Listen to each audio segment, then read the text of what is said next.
आता बातम्या आहे मुंबई पुण्यातल्या टॉप 9 बातम्या।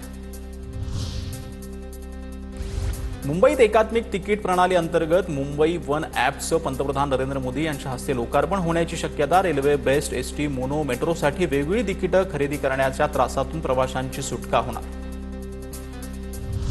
नवी मुंबई विमानतळापर्यंत NMMT धावणार। पहिल्या टप्प्यामध्ये 20 बसेसची सेवा। 8 तारखेला नवी मुंबई विमानतळाचं उद्घाटन। विमानतळावर जाणाऱ्या प्रवाशांना मोठा दिलासा।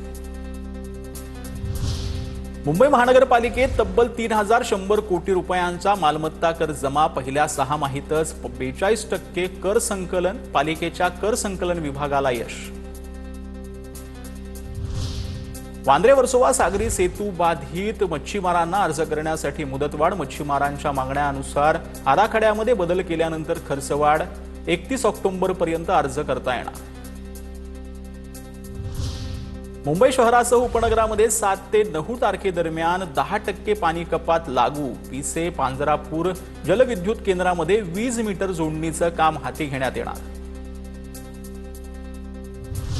मुंबईतील गोरेगाव मुलुंड उड्डाणपुलाचं बांधकाम वेगानं सुरू। पुढील 7 महिन्यात पूल सुरू करण्याचं मुंबई पालिकेचं उद्दिष्ट। पुण्यातील श्रीमंत दगडूशेठ गणपती मंदिर परिसरामध्ये सुरक्षा यंत्रणांचं मॉक ड्रिल। पुणे पोलीस आणि केंद्रीय यंत्रणांकडून मॉक ड्रिल। सुरक्षिततेच्या दृष्टीनं मॉक ड्रिल।